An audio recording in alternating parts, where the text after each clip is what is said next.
Let's do one chapter of Bible. One chapter of Bible.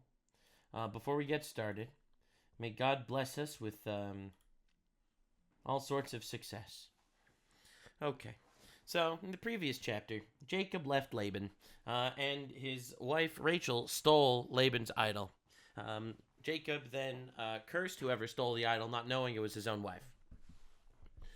Now, after they left, it appears as though he is meeting up with Esau, his brother, who hates him and wants him dead. Is this live? Yes, this is live. All right. Chapter 32. Jacob prepares to meet Esau. Okay. Jacob also went on his way. The angels of God met him. Interesting. When Jacob saw them, he said, "This is the camp of God," and he named the place Mahanaim. Jacob sent messengers ahead of him to his brother Esau in the land of Seir in the country of Edom. That's an interesting translation. So it says Jacob sent messengers. The word here in Hebrew is not is malachim, which means angels or messengers. It means both, because angels are messengers of God. So therefore, angels and messengers is the same thing. It's the same word in Hebrew. So the Hebrew word over here is Jacob sent malachim, which is it's complicated. We don't know whether this is referring to the actual angels that just visited him or literal messengers, human messengers. This is interesting that the translation went with this. But anyway, moving on. He instructed them, "This is what you are to say to my brother Esau. Your servant Jacob says, I have been staying with Laban and have remained there until now. I have cattle, donkeys, sheep, and goats, male and female servants. I am sending this message to my Lord so I may find favor in your eyes." This dude is doing his best to not get murdered by his brother. All right, he's doing his best not to get murdered by his brother. He's trying to appease him. When the messengers returned to Jacob, they said, "We went to your brother Esau. He is coming to meet you with 400 men." 400 is it's a pretty awesome number in general. It's used very, very often in biblical times to refer to an evil force. 400 just keeps getting brought up in that regard. Anyway, in great fear and distress, Jacob divided his people who were with him in two groups, and the flocks and herds and camels as well. He thought, if Esau comes and attacks one group, the group is left may escape. So he figured there's a pretty good chance these people are going to kill him. So he ended up dividing his family into two groups. All right. He put Leah presumably in one group, Rachel presumably in another group, and he tried to divide them so that if these people would kill them, at least one of his groups of children would escape and survive. Pretty good strategy. Then Jacob prayed, "O God of my father Abraham, God of my father Isaac, Lord, you who said to me, 'Go back to your country and your relatives, and I will make you prosper.' I am unworthy of all the kindness and faithfulness you have shown your servant. I only had my staff when I crossed this Jordan. Now I have become two camps. Save me, I pray, from the hand of my brother Esau. For I am afraid he will come and attack me, and also the mothers with their children. But you have said, I will surely make you prosper, and will make your descendants like the sand and sea, of which cannot be counted." He spent the night there. From what he had with him, he selected a gift for his brother Esau. All right, so he starts off with diplomacy. 200 female goats, 20 male goats, 200 ewes, 20 rams, 30 female camels with their young, 40 cows, 10 bulls, 20 female donkeys, 10 male donkeys. He put them in the care of his servants, each herd by itself, and said to his servants, "Go ahead of me, keep some space between the herds." He's like, bro, I don't want to battle with this guy. All right, let's try to get through with diplomacy first. He instructed the one in the lead, "When my brother Esau comes to meet you, who do you belong to? And where are you going? Who owns all these animals in front of you? Then you are to say, they belong to your servant Jacob. They are a gift sent to my lord Esau, and he is coming behind us." He also instructed the second, the third, and the others who followed the herds, "You are to say the same thing to Esau when you meet him, and be sure to say, 'Your servant Jacob is coming behind us.' For he thought, I will pacify him with these gifts I am sending him ahead. Later, when I see him, perhaps he will receive me." So Jacob's gifts went on ahead of him, but he himself spent the night in the camp. So, super interesting, and this is really funny.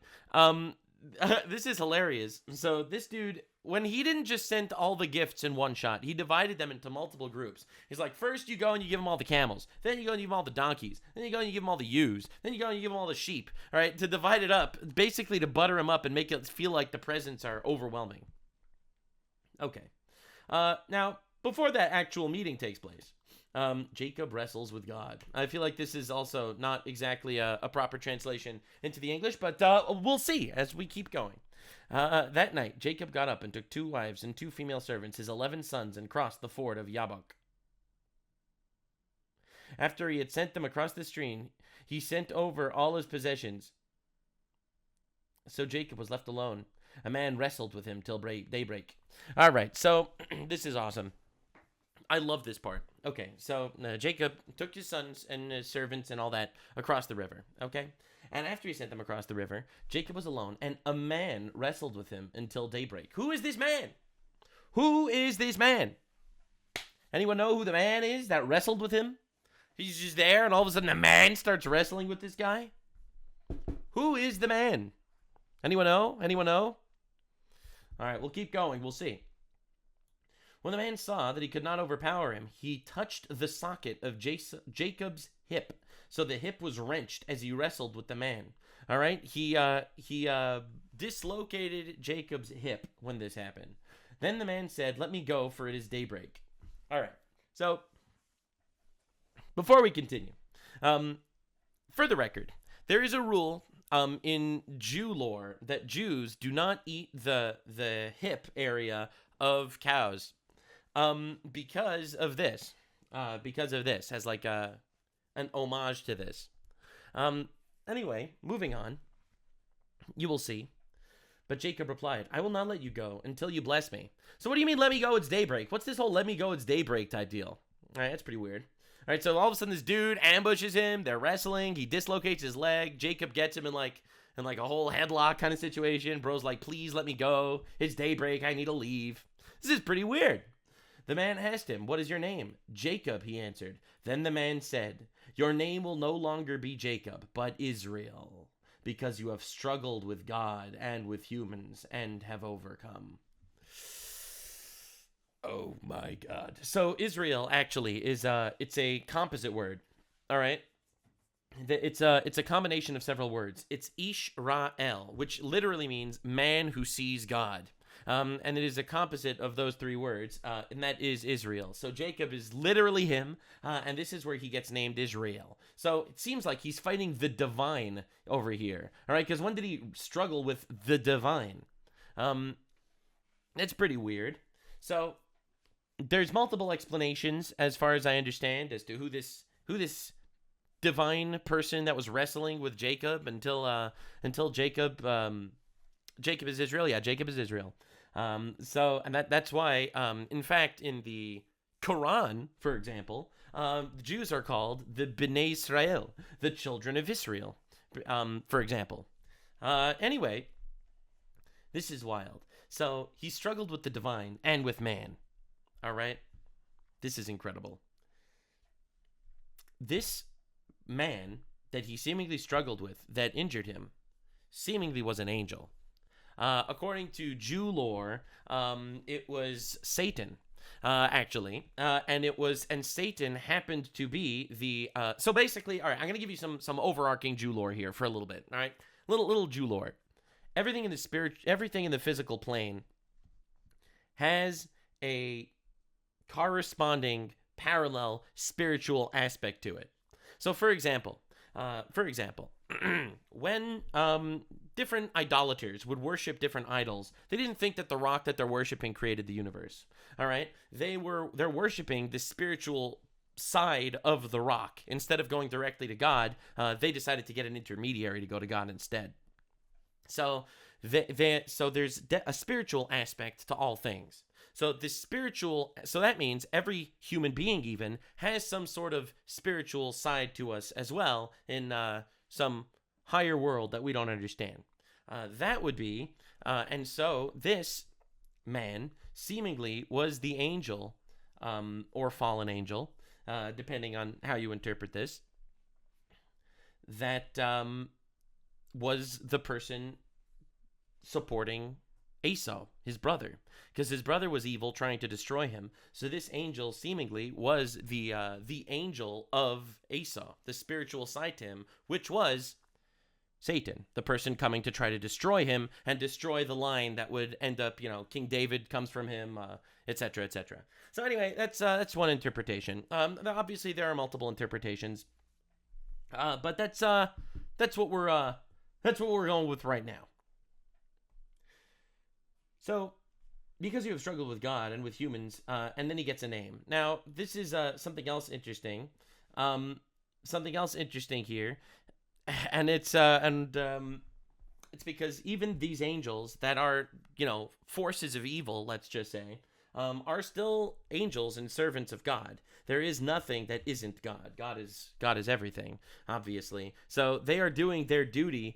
Their duty is causing you to sin and trying to defeat you, but they are doing ultimately their duty, worshiping God as agents of God in some sense. So anyway, he defeated the angel guy, who's obviously pretty powerful and stuff, and he defeated him. And then he says, your name will no longer be Jacob, Israel, because you have struggled with God and humans and overcome. Jacob said, please, tell me your name. He replied, why do you ask my name? And then he blessed him there. He doesn't actually answer, which is incredible. So Jacob called the place Peniel, saying, it was because I saw God face to face, and yet my life was spared. So Peniel literally means, it's a composite word also. Penny is coming from panim, which is face, so it's face of God. The sun rose above him as he passed Peniel, and he was limping because of his hip.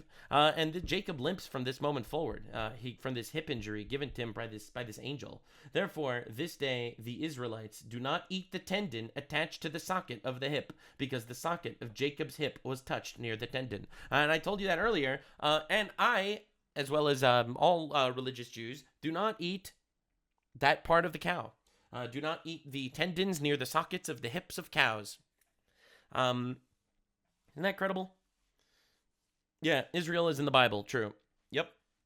So yeah, anyway, I love this chapter. This chapter is incredible. Honestly incredible. And as you're going to see, spoilers for the next chapter, after he defeated this angel, basically the physical aspect of this war, right, since he already overcame the spiritual battle, the physical battle just kind of washes away really, really quickly. Because Esau, despite literally coming here with 400 men to murder his brother, immediately forgives him, which is unbelievable. All right, if you've been following the story until here, but it's almost like there's a spiritual component to every battle and a physical component to every battle, and you could solve the problem one of two ways: either through spiritual victory or through physical victory. And Jacob here fought the spiritual battle and won, and the physical manifestation of this spiritual war just dissipates. I love this chapter. Truly incredible stuff. God is good. Moving on. How can people say Israel doesn't exist when Jacob was in the Bible long before the Philistines? Dude, why are we having this discussion? Dude, in the Quran, it talks about Israel. Like, bro, you know how many times it mentions Palestine in the Quran? Zero times. Like, get out of here. Talks about Israel many times. All right.